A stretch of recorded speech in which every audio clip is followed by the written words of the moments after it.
নমস্কাৰ all of you আলিছাৰ Assam YouTube চেনেললৈ সকলোকে স্বাগতম জনাইছোঁ। আজি হৈ যোৱা ADRE গ্ৰেড 3 এক্সামত অহা কিছুমান মেমৰি বেছ কুৱেশ্যন সলভ কৰি লৈ আহিছোঁ।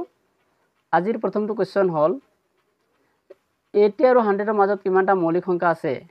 যে 80 আৰু 100ৰ মাজত কিমানটা মৌলিক সংখ্যা আছে, যিকেইটা অপশ্যন আছিল এই অপশ্যন কেইটা ৰাইট অপশ্যন হ'ব অপশ্যন 3। যে 3 আছে সেইটো হ'ব ৰাইট অপশ্যন। আৰু সেই তিনিটা আমাৰ কি কি আছিল আমি এনেকৈ লিখি দিব পাৰোঁ 83, 89 আৰু 97 এই তিনিটা আছিল আমাৰ। এই তিনিটা আবার কি হয় যে মৌলিক সংখ্যা। ওকে, মনে থাকিব। ভারতের পশ্চিম প্রান্তত অবস্থিত এখন রাজ্য হল। যে ভারতের পশ্চিম প্রান্তত অবস্থিত এখন রাজ্য হল সেই রাইট যিকেইটা অপশ্যন আছিল এইকেইটা অপশ্যনৰ ভিতৰত ৰাইট অপশ্যন হ'ব গুজৰাট। যে গুজৰাটটো একেবাৰে ভাৰতৰ পশ্চিম প্ৰান্তত অৱস্থিত। ওকে, ভাৰতৰ উত্তৰ পূব দেশত থকা পৰ্বতটো হ'ল যে ভাৰতৰ উত্তৰ পূব দেশত থকা পৰ্বতটো হ'ল যিকেইটা অপশ্যন আছে অপশ্যন কেইটাত ৰাইট অপশ্যন হ'ব বৰাইল ৰেঞ্জ। ওকে, শংকৰদেৱৰ আইতাকৰ নাম কি আছিল। যে শংকৰদেৱৰ আইতাকৰ নাম কি আছিল, যিকেইটা অপশ্যন আছিল অপশ্যন কেইটাত ৰাইট অপশ্যন হ'ব খেৰহুটি। নিশ্চয় আমি এইটো সকলোৱে জানো। যে টকলাই চাহ নিলাম কেন্দ্ৰ কোনখন জিলাত অৱস্থিত। টকলাই যিটো চাহ নিলাম কেন্দ্ৰ আছে সেই চাহ নিলাম কেন্দ্ৰটো কোনখন জিলাত অৱস্থিত। ইয়াৰ যিকেইটা অপশ্যন আছিল সেই অপশ্যন কেইটাৰ ভিতৰত ৰাইট অপশ্যন হ'ব যোৰহাট। যোৰহাট। আৰু এই চাহ নিলাম কেন্দ্ৰ কেতিয়া স্থাপন কৰা হৈছিল 1911ত। ওকে,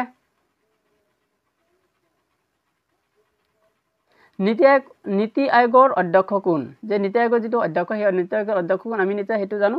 যে নীতি আয়োগৰ অধ্যক্ষ কি আছিল প্ৰধানমন্ত্ৰী বা প্ৰাইম মিনিষ্টাৰ। ওকে, জালিয়ানৱালাবাগ ক'ত অৱস্থিত। জালিয়ানৱালাবাগ যিটো হত্যাকাণ্ড কি আছিল সংঘটিত হৈছিল সেইটো ক'ত অৱস্থিত। ইয়াৰ যিকেইটা অপশ্যন আহিছিল সেই অপশ্যন কেইটাৰ ভিতৰত ৰাইট অপশ্যন হ'ব পাঞ্জাৱৰ অমৃতসৰত 1919ত ঘটনাটো সংঘটিত হৈছিল। ওকে,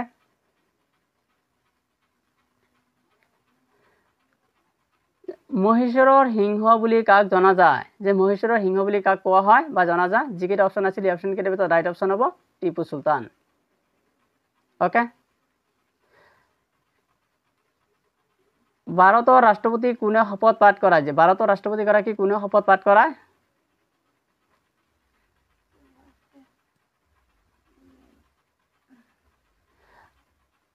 যিকেইটা অপশ্যন আছিল এই অপশ্যন কেইটাৰ ভিতৰত ৰাইট অপশ্যন হ'ব উচ্চতম ন্যায়ালয়ৰ মুখ্য ন্যায়াধীশ।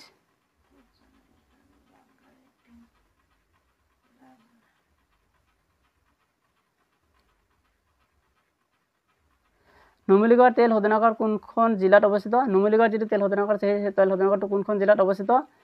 যিকেইটা অপশ্যন আহিছিল এই অপশ্যন কেইটাৰ ভিতৰত ৰাইট অপশ্যন হ'ব গোলাঘাট। আটাইতকৈ প্ৰাচীন বেদ কি।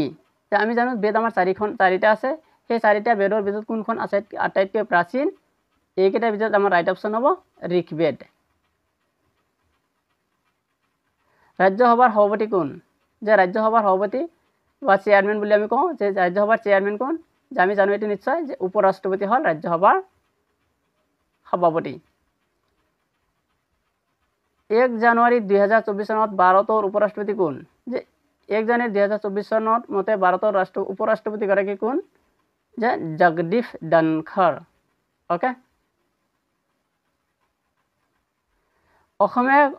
অসমে কোন দুখন ৰাষ্ট্ৰৰ লগত সীমা শ্বেয়াৰ কৰে। যে অসমে কোন দুখন বিদেশী ৰাষ্ট্ৰৰ লগত সীমা শ্বেয়াৰ কৰে। যে এইকেইটা অপশ্যনৰ ভিতৰত আমাৰ যিকেইটা অপশ্যন আহিছিল তাৰ ভিতৰত ৰাইট অপশ্যন হ'ব ভূটান আৰু বাংলাদেশ। যে অসমে আমি জানো দুখন বিদেশী ৰাষ্ট্ৰৰ লগতে বৰ্ডাৰ শ্বেয়াৰ কৰে ভূটান আৰু বাংলাদেশৰ লগত। ওকে, আহোমৰ শেষ ৰাজধানী ক'ত আছিল। যে আহোমসকলৰ শেষৰ ৰাজধানী ক'ত আছিল। যে যোৰহাট। যে যোৰহাটত কোনে কেপিটেলটো শ্বিফ্ট কৰিছিল গৰিনাথ সিংহই কেতিয়া 1794ত। ওকে,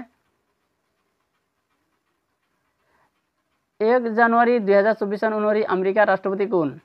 যে এই অপশ্যন যিকেইটা অপশ্যন আছিল আমাৰ সেই অপশ্যন কেইটাৰ ভিতৰত ৰাইট অপশ্যনটো হ'ব জো বাইডেন। ওকে, মনত ৰাখিব। বাঁহেৰে নিৰ্মিত অসমৰ এবিধ বাদ্যযন্ত্ৰ হ'ল। যে বাঁহেৰে নিৰ্মিত অসমৰ এখন বাদ্যযন্ত্ৰ হ'ল টকা। যে ভৈৰৱকুণ্ড কোন তিনিখন ঠাইৰ সংগমস্থল। যে অসম, ভূটান আৰু